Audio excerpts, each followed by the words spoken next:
šta bi ja radila danas da kao želim da krenem da radim na sebi da postanem privlačna ili da kao ne mislim da sam privlačna ili da ne mislim da sam lepa, šta bi radila i od čega bi počela. Iako je zanimljiva psihologija alter ega i toga kako se alter ego pojavljuje i iz kog razloga se pojavljuje kod ljudi, uglavnom u našu podsvest volimo da suzbijemo sve osobine nas za koje smatramo da su previše ili neprijatne ili izazivaju preterane reakcije kod drugih ljudi na koje nismo spremni. I mislim da tu negdje leži granica na neki način alter ega i toga koliko se treba spojiti sa svojom podsvešću. Ali nećemo danas previše pričati o tome, već o tome kao kako vaš alter ego može da vam pomogne i kako treba da otkriješ svoj alter ego da bi moglo da izvučeš iz sebe ono što je najbolje i da kreiraš neku novu verziju sebe. Beyoncé je u par intervjua pričala o svom alter egu Saši Fierce i rekla je da stvari koje ona radi, ona sama ne bi mogla da ih uradi. Dakle, to su stvari koje radi Saša Fierce i ona ne može sama da izađe na scenu, već njen alter ego izađe iz nje i performuje i kao peva i radi to 10 puta bolje nego što bi ona mogla. I još jedna zanimljiva osoba koja je pričala o svom alter egu je Marilyn Monroe. Pomenuli smo je u prošloj epizodi. Marilyn Monroe je bila najobičnija devojka, ne mogu staviti tačno kako se zvala, ali najobičnija devojka dok nije otkrila svoj alter ego i to kako može da postane seduktivna i privlačna, da privuče muškarce i da privuče generalno ljude oko sebe. Tako da treba da uključiš svoj potencijal svog alter ega iz svoje podsvesti i ili da postaneš ono što je tvoja podsvest ili da postaneš svoj alter ego ili da stvoriš svoj alter ego ako ga već nemaš i ako ga već nisi zamislila u svojoj glavi.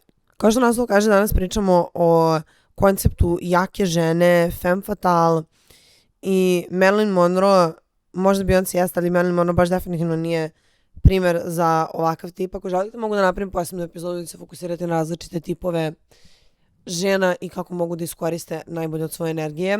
Kleopatra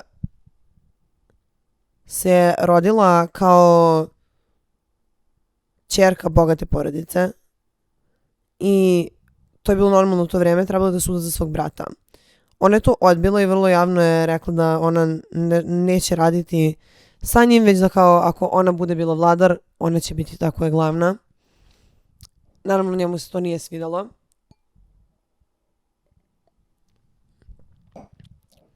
I u tom vremenu je Egipat bio u velikom problemu, tako da su morali da se dokažu Cezaru. Cezar je tada imao oko 50 godina, jedna žena mu je umrla, s drugom ne znam šta se desilo, ali bio je jako težak čovjek da pridobiješ njegovo poštovanje. I Kleopatrin brat, zato što to je bilo neko ono takmičenje valjda između brata i sestre ko će uspjeti da bude najbolji, je odlučio da ubije njegovog neprijatelja i to na ono baš grozan način i da mu donese njegovu glavu. Što se Cezaru nije svidjelo zato što nije cijenio takav gest i nije verovao u takvo nasilje, što na neki način objašnjava nepromišljenu i agresivnu mušku energiju kada nije sklopljena sa dobrom ženom, a kasnije ćemo da dođemo malo do toga.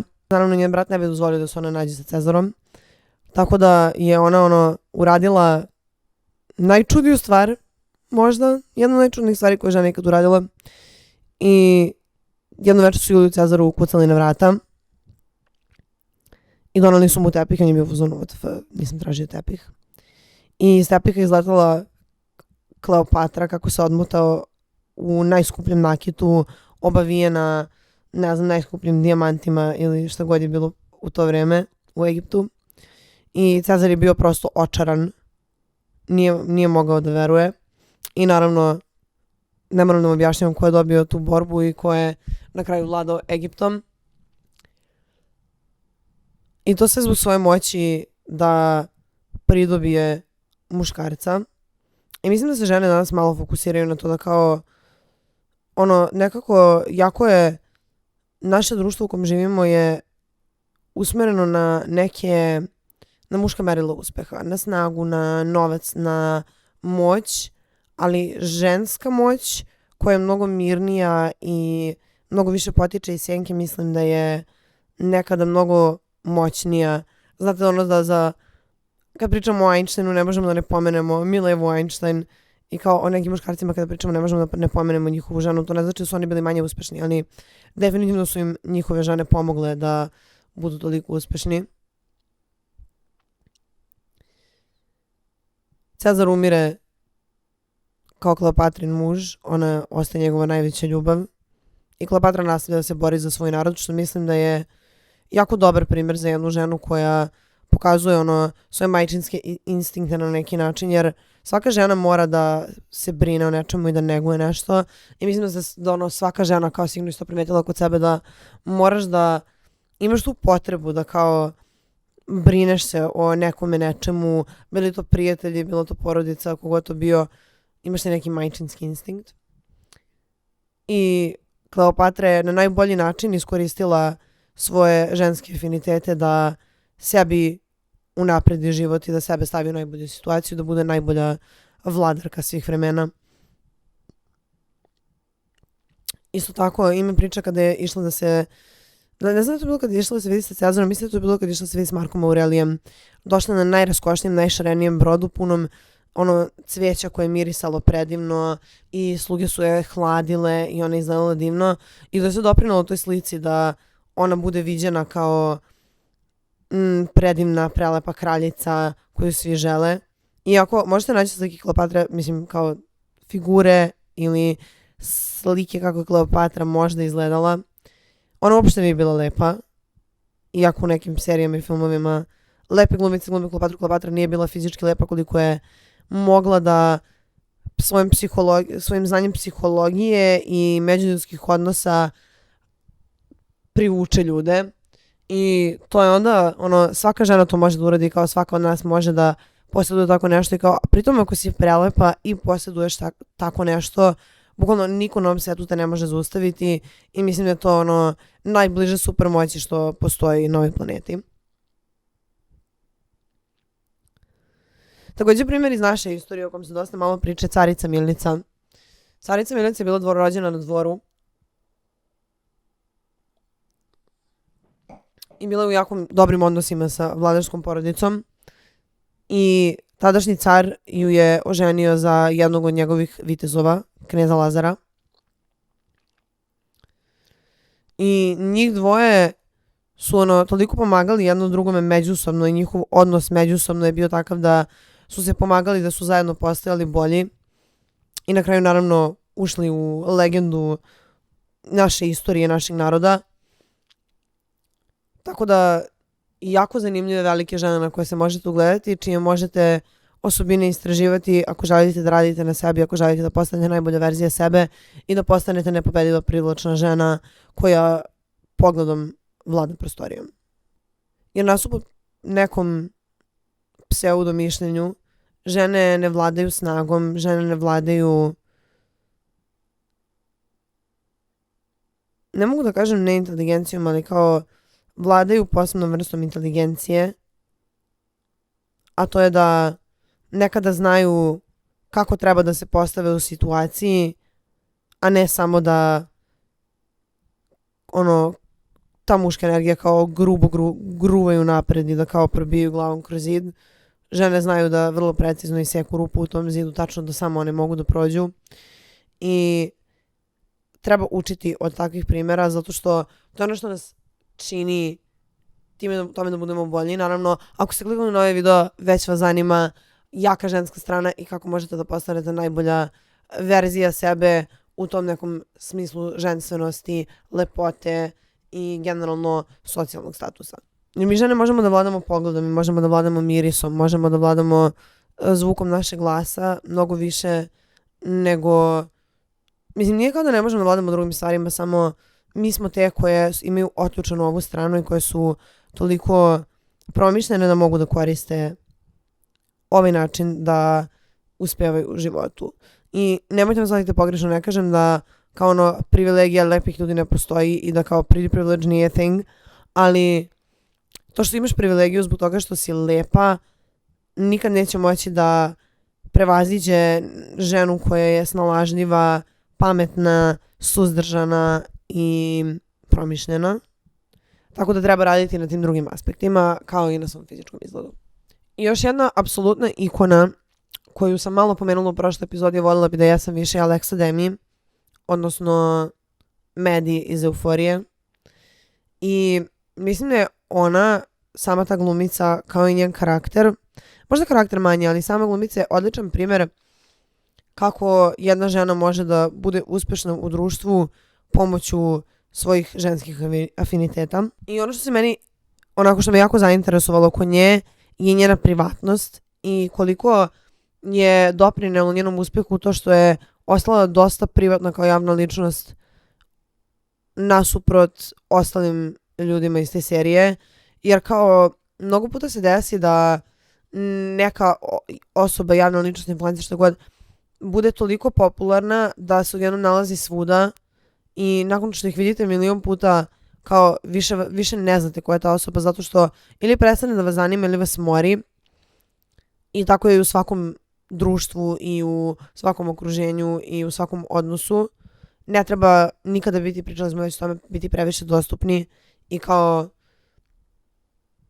dozvoliti ljudima da vladaju vama i vašim vremenom, i vašim mišljenjem. Bukvalno morate naučiti kao, ako niste gledali prošlu epizodu, toplo vam savjetujem da je pogledate, linkove će ovdje negdje, ali toplo vam savjetujem jer morate naučiti da vladate svojim stavom i morate naučiti da vladate svojim energijom i svojim prostorom do te mere da ljudi vas neće pitati nešto ili vam neće reći nešto jer će se možda plašiti vašeg mišljenja ili vaše osude, ili će vas samo pitati za savjete i gledat će vas kao neki uzor ili nekoga od koga mogu puno da nauče. I na kraju dana moraš da odlučiš koliko vredi tvoja privatnost i koliko vredi tvoje vreme i s kim želiš da provodiš tvoje vreme. Da li stvarno želiš da svaki put odeš na kafu kada te neko pozove na kafu, s kim želiš da odeš, s kim ne želiš da odeš na kafu.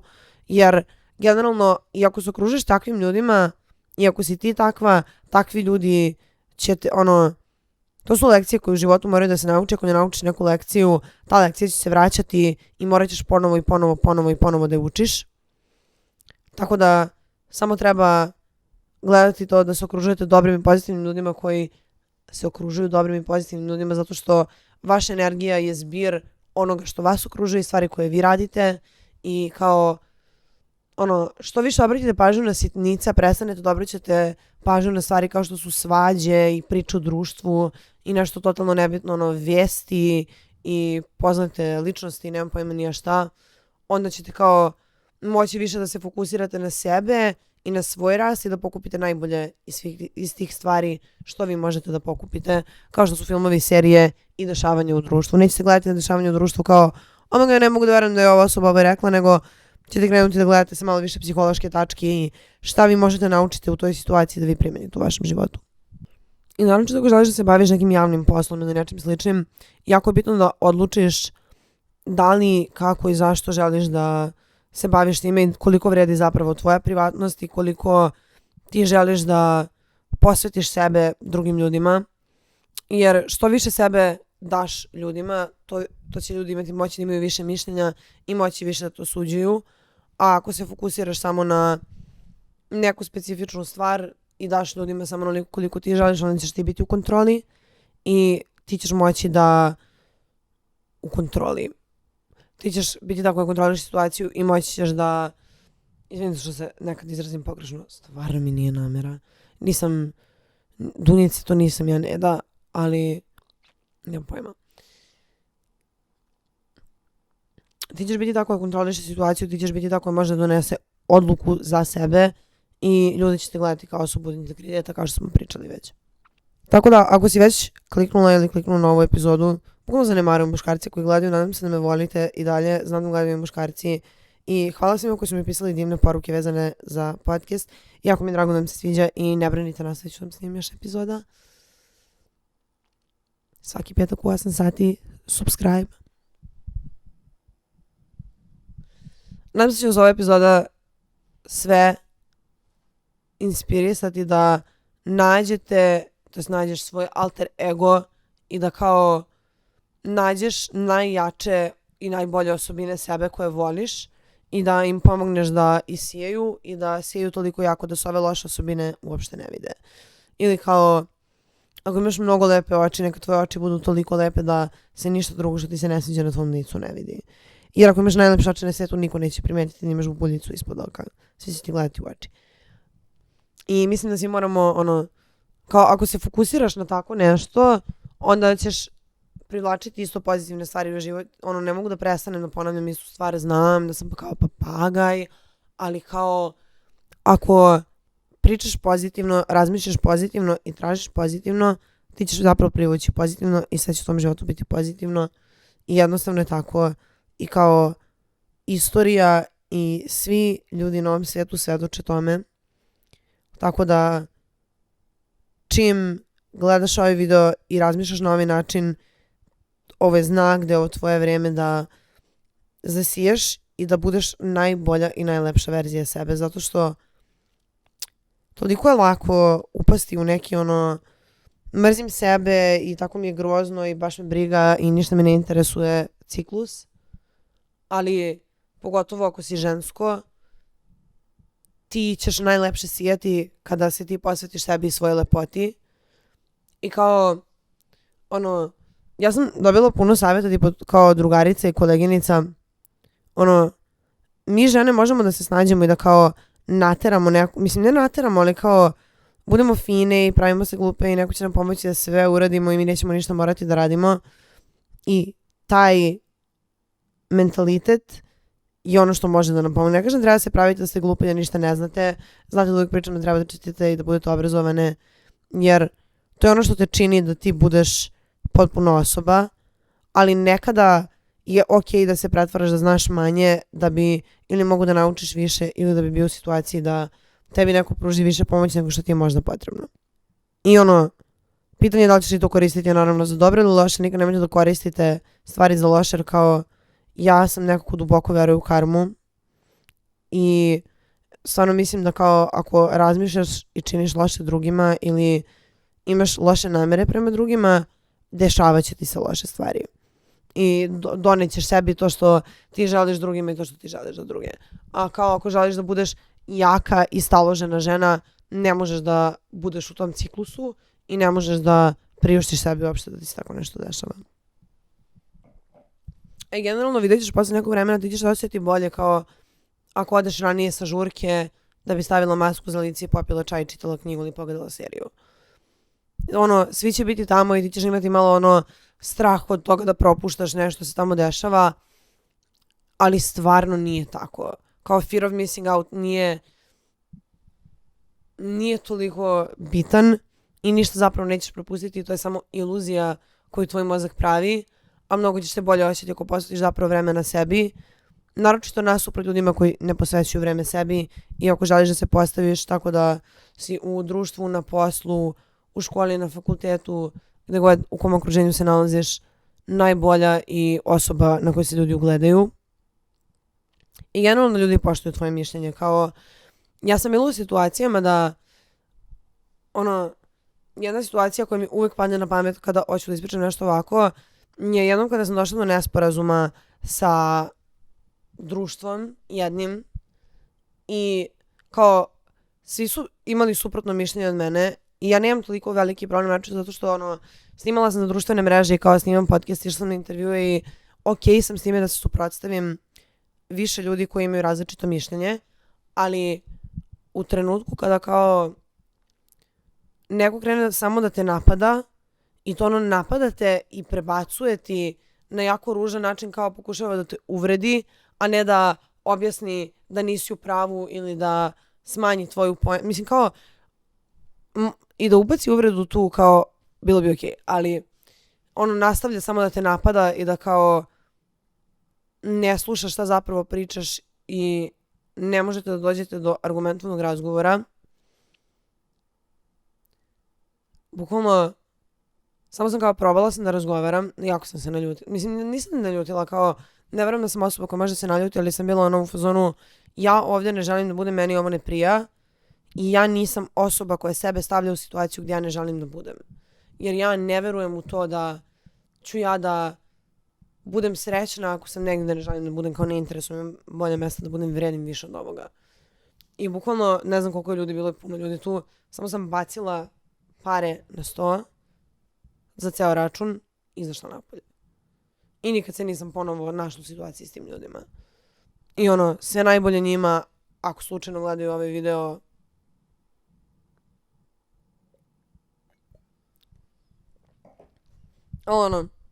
Nadam se da ćete jednom da naučite da kao vaše energije, stvari koje vi radite čine vaš život i ljubomorom i potvrđivanjem svog mišljenja bez volje za komunikacijom nikad nećete moći da dođete ni dogde, ni dokle. Tako da savjetujem isto i vama, kao ako se nalazite u situaciji da vas neko ne sluša ili ne poštuje ili da generalno ne razume, ne možete da se razumete s nekim do te mere da vam to izaziva neprijatnost, povucite se. I vi radite na svom cilju. Vi budite Kleopatra koja je zajebala svog brata i bila je u fazonu ja ću da uspem u onome u čemu ti nećeš uspeti. I kao kasnije se dokazalo da je njen način zapravo bio bolji. Ali ona je morala sama da veruje u svoj način i da pusti druga mišljenja. Ne mislim da nikad ne treba poslušati nijedan savjet, apsolutno, ali vi birate koji ćete savjet da poslušate. Na kraju dana vaš život je vaš život i vi donosite svoje odluke. I ako ti biraš da si ti najlepša i najbolja pička u univerzumu, ti si najbolja i najlepša u univerzumu. I niko te neće zaustaviti. Period. I kao uvijek se vratimo na kraju na neke kao osobine kao što su skromnost i na to da treba da štitiš svoju energiju i da kao ne pričaš da ne misliš najbolje uvijek o sebi, da se složiš nekad s drugim ljudima, ali ako si ti sigurna u ono što ti misliš i ono u što ti veruješ i u neki poredak stvari u tvojoj glavi ili situacije, treba da stojiš iza toga. Jer uvijek će biti mnogo bolje da stojiš iza svog mišljenja i mnogo ćeš manje sebi praviti percepciju da si luda ili da tvoje mišljenje nije ispravno, nego da slušaš tuđe mišljenje, budeš u fazonu, kao nisam ja u pravu, kao oni su mi sad ispričali i oni su ipak u pravu i njihova verzija priče je bolja verzija priče. Nije tako. Tvoje mišljenje je bitno i tvoje mišljenje se računa i ti treba da budeš kraljica svog malog kraljevstva, što je tvoje okruženje. I svako treba da bude takav. Kao ti treba da budeš kraljica, princeza svoje kuće i svog društva, okruženja, posla, čega god. I kada se staviš u ulogu nekih tako uticajnih, bitnih i efektnih žena kao što su Kleopatra, Carica Milica, Alexa Demi, karakter Maddie iz Euforije, Marilyn Monroe, shvatit ćeš da si ti u stvari sve to samo još bolje. Zato što si ti neki novi sklop svega toga i neka nova verzija koja čeka da isija i da kao nadsija sve oko sebe. Za mene je možda uvijek najbitnija osobina i najbitnija, kako bih rekla, najbitnija stvar kod svake žene mi je uvijek bila iskrenost i kao kada biram drugarice, kada biram i drugove, mislim, kada biram prijatelje, kada biram ljude kojima su okruženi, biram iskrene ljude. Jer mnogo je bolje biti nekada ispasti neprijatan ili bezobrazan ili kao zao nego biti fake i biti i lagati ljude. Zanimljiv primjer toga je Blair Waldorf i Serena Wender Woodson, prijateljstvo u seriji Gossip Girl koju sam već pominjala. Ako niste gledali tu seriju, Serena je devojka koja je kao sfina i sve ide dobro u životu i prelepa je i jako je očaravajuća, ali ume da bude jako fake i jako fokusirana sama na sebe, dok je Blair devojka koja, iako nekada ispada bezobrazna i zla, kroz epizode shvatiš da je ona u stvari iskrena i da želi da se dokaže, pokaže i predstavi najbolje u svijetu i da dođe zapravo do svojih ciljeva. I zapravo je iskrena u stvarima koje radi i stvarima koje govori. I kada je serija počela, bila je mnogo više fokusirana na Serenu i vjerojatno su htjeli da nju naprave da bude glavni karakter, Ali ljudima se mnogo više svidao karakter Blair, zato što ljudi mnogo više vole iskrene ljude i mnogo se više stapaju i spajaju sa iskrenim ljudima. I kao i to je primenjivo i za situacije na poslu i za situacije na fakultetu i u društvu i u vezama, jer da li bi vi htjeli da budete u bliskom odnosu ili da radite s nekim ili da sarađujete s nekim ko je neiskren ili ko ima reputaciju da laže ili za koga se zna da izmišlja priče ili da je baron ili tako nešto? Ja realno ne. Tako da mnogo je bolje da budeš iskrena u svojim namerama i kao stvarima koje želiš i stvarima u koje veruješ i da daš sve od sebe da uspeš u stvarima u kojima želiš da uspeš, nego da budeš fake i da se praviš da ti je sve super i kao da ti odgovara i da si srećna zbog nekoga iako nisi. Jer to će te na kraju cijele priče dovesti na mnogo bolju tačku. I ljudi oko tebe će te mnogo više cijeniti. Kao bolje da neko misli da si zla i bezobrazna i da šta god, nego da si fake i da lažeš i da imaš kao reputaciju u društvu kao osoba koja izmišlja, koja je dobra sa svima i koja menja mišljenje svaki put kada je druga osoba u njihovom okruženju.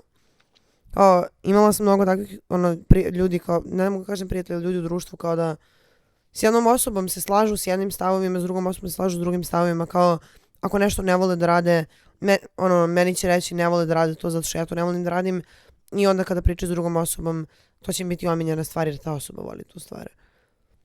I 100 puta sam vam rekla kao, i ponovit ću ti 100 puta, takvi ljudi ne mogu da ti donesu ništa dobro, ne mogu da ti budu pravi prijatelji i ne mogu da ti pomognu na tvom putu da postaneš bolja, uspešnija, bogatija, lepša i obaveštenija osoba.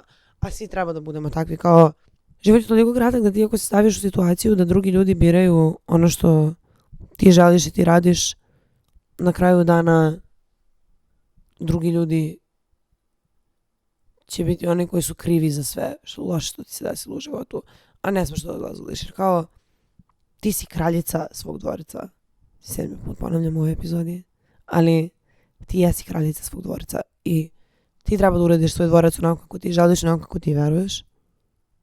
I onda ćeš moći da dođeš do svega toga da odključaš onaj svoj alter ego, svoju Sašu Fierce, Marilyn Monroe, Medi Perez i da samo ljudi budu privučeni prema tebi i da u svakoj situaciji kada si na izboru, kao neko te bira za poziciju za posao ili te biraju za reviju ili te biraju za priredbu, ti ćeš uvijek biti tako izabrana za najbolju ulogu. Svako treba da nađe neke svoje ikone i neke svoje uzore kako želi da izgleda, oblači se ili ponaša se. Ono što vam ja dajem su samo primjeri i načini na koje sam ja analizirala ličnosti koje su meni bile interesantne. Još nekog koga nisam pomenula u muzičkoj industriji, na primjer, bi bili Eilish i Ariana Grande na potpuno drugačijim primjerima. Ali objasnit ću neke stvari koje sam do sad već pominjala preko njihovih primjera. Na Billie Eilish možemo da vidimo mnogo karakteristika skromnosti i privatnosti i skrivanje njene privatnosti, njenog izgleda i generalno stvari u njenom životu i koliko je to doprinalo njenoj karijeri i njenoj popularnosti. Jer ljudi su se mnogo više fokusirali na njenu muziku i na to šta ona zapravo radi i kako zvuči i na čemu radi, nego na to kako je građena, kako se oblači i kako izgleda. Također, kada pogledamo njeno ponašanje, njene fizičke osobine, možemo da primetimo njen pogled koji je nekako, iako je mlada, ona je možda mlađa od mene ili mojih godina, može da zavlada prostorijom kada je u njoj i to definitivno vidite, jer ne kažem sada da treba promeniti svoj pogled i da samo jedan krene da škiljite ovako, ali kao treba da gledate na prostoriju kao da vi vladate njom. I to će automatski vama i drugim ljudima napraviti psihološku reakciju da ste vi oni koji vladaju tom prostorijom. Kod Ariane Grande možemo da vidimo slične aspekte i u svakoj ulozi, spotu ili slici na kojoj vidite da izgleda najlepše ima taj mistični pogled i neku tajnovitost u vezi sebe ili svog izgleda ili izraza lica. Sve ovo nas vraća na istu stvar, a to je da treba da nalazite svoje neke inspirativne delove u svakoj ličnosti koju vidite i da pokupite delove iz svega i da skrojite svoj svoju savršenu sliku o sebi na osnovu svojih zaključaka, ne samo tako što ćete pokupiti stvari drugih ljudi, jer kao to vas čini svojima i to da vi imate mišljenje o svim ovim stvarima i svim ovim aspektima vas čini vašom osobom i to je na kraju dana ono što vas čini najuspešnijom verzijom sebe i kao to je ono što ti pravi taj moment da kada uđeš u sobu osjećaš se kao da ćete svi slušati sekunde kada progovoriš i da se svi utišaju kada ti kreneš da pričaš. Jer kao sav taj žamor koji se dešava nije toliko bitan u odnosu na tu energiju koju ti ispoljavaš iz sebe. I na to se treba fokusirati. To bi završila ovu epizodu. Dok vi ovo gledate, ja se vraćam iz Meksika i vjerojatno sam u avionu i mrtva umorna. Ali svakako ćemo se slušati sljedećeg petka u 20 časova na Rozikas YouTube kanalu i Spotify kanalu. Hvala vam puno što ste gledali ovaj podcast. Obavezno ostavite svoje mišljenje u komentarima i ostavite neku osobu koja je za vas zabeležila onako najlepši aspekt ženstvenosti ili ženske moćne i vodeće energije. A mi se vidimo u sljedećoj epizodi. Bye.